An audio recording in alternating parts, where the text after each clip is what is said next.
Nexus Princess Ky'veza on hard mode is one of the biggest challenges in modern WoW. Today I will show you all of her mechanics, tell you some tips and tricks to manage them and hopefully help you beating her. In order to do the hard mode you first have to defeat her in the normal version.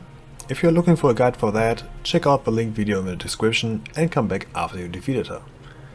Before we get into the fight, I had an item level of 676 when I defeated her, which is way less than you should have if you want to fight her.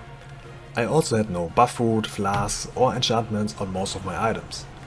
Therefore it was really difficult to beat her, since I simply didn't deal that much damage. It took me 15.5 minutes in my final attempt, which can easily be brought down to like 10 minutes if you got the right gear. But now let's get into the fight. On hard mode, Ky'veza has the same abilities as in normal mode, just faster and more of it. Instead of 5 waves of daggers, she throws 7 waves with less time between them. These would definitely kill you when being hit, even if you are a tank. When first seeing this ability it might seem overwhelming, but there's a trick to mastering it. First of all, you don't want to stay too close to the source of the daggers. The further away you are, the more room you have to dodge the next wave. Also try to memorize in which order these abilities came in, so you know which lines you might be able to cross to dodge the other ones. With a lot of practice this becomes much easier, don't feel bad if you are failing hard on them in the beginning. After the Nexus daggers she will cast Nether Rift. On hard mode you have a certain spot where you want to go. Half of the arena is covered by an ability that would kill you if you stand in there while the circles manifest, and 1/3 of the remaining area is free for you to go. When the black holes start to pull you in, they will also deal a good amount of damage. They also did damage in the normal difficulty, but that was such an insignificant amount that I didn't even mention it in the guide. Here you really need to take care of your HP. Keep in mind that Ky'veza will execute you with a Reaper ability once you reach 10% HP. So when you start taking damage here, this is the time to use some defensive cooldowns or self heals. Some advice for DPS players: stay in the middle of the arena for most of the fight. So Bran throws his healing potions in the center as well. You might need them during the incoming damage of this ability. Afterwards she will use her Dark Massacre ability. It's the same as on normal mode but faster and with 6 instead of 3 shadows. You need to look them in the face in order to survive. Looking slightly to the side is enough to get hit by them. Something that made it much easier for me was this. I faced the first shadow, then prepared my camera by just clicking the left mouse button so my character would still face the first shadow while I was already targeting the next one. Then after the charge came in, I quickly pressed both mouse buttons to move a step forward and adjust my character to face the next shadow. Then I could find the next one again and so on. It looks somewhat like this.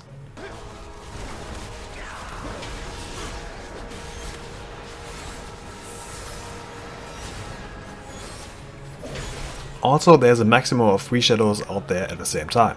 The one that's going to charge next has a red outline and a red line in front of him. The one that came after just has a red outline, and the one that just came in is still a black-blue cloud.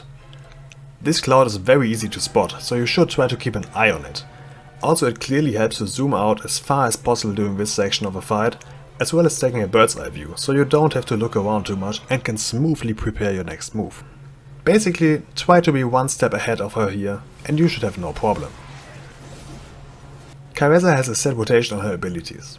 Nexus Dagger, Nether Rift, Dark Massacre. Nexus Dagger, Nether Rift, Dark Massacre. Nexus Daggers, Invoke the Shadows. Invoke the Shadows is the shell game ability. On hard mode the shadows move much faster than on normal mode and they change places 12 times. Here you want to take a bird's eye view again and stay focused. It also really helped me to count the jumps she did while looking at it. So I always knew how often they are yet to change places. I was basically sitting there like this. 1, 2, 3, 4, 5, 6, 7, 8, 9, 10, 11, 12. After this ability she gets a buff that increases her damage by 5% and it stacks infinitely. On normal mode this was no issue, but here you can definitely feel it, especially during the Nether Rift ability. The damage these black holes are doing is getting really rough later on, so make sure to keep your defensives up for this. In one attempt I panicked shortly before that and I used my defensives too early, and this is what I died to. At this point the boss had 7 stacks, which means 35% increased damage.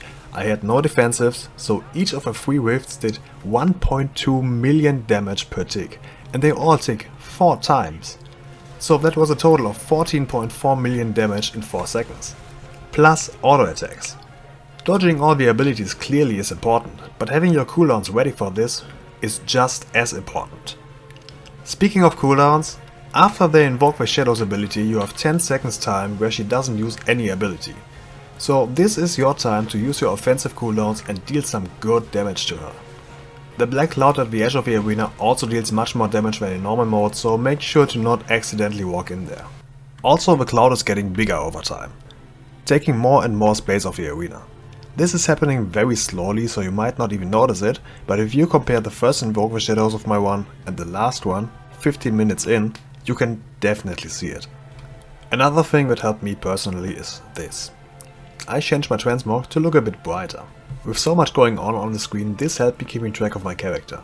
I know this sounds a bit stupid since the character is always in the middle of a screen, but it can definitely help in stressful situations to have a bright outfit that is clearly visible. If you are DPS spec, you want Bran to be a healer. As a tank, you can heal yourself well enough to make Bran a DPS, and as a heal, you need him to be a tank. Also make sure that if you play as a heal, you still deal some damage from time to time, otherwise this can be a long fight. Bran's Qs are not that important and you can really go with whatever you feel best with. One last thing I need to tell you is this. You can practice on the fight as long as you want, but after a time your brain and your eyes simply get tired. There's no shame in taking a break and coming back later. I don't know how many attempts I made on her, but I tried her for multiple hours. Then took a break to have dinner, went for a quick walk and got my head free, and then I actually did her on my first attempt. And honestly, that's almost the same thing that happened to me when doing the underpin some time ago. There I also fought him for pretty much a whole day and then first try on the next day. I once got Ky'veza down to 9% and then failed the shell game ability just because I was unfocused and exhausted. So when you realize you are not in the best shape to defeat her, take a break, get your head free. Believe me, it makes a difference. If you want to see the whole fight, I will link it in the description as well as right here. Shout out to the channel members. I hope to see you next time. Until then, see ya!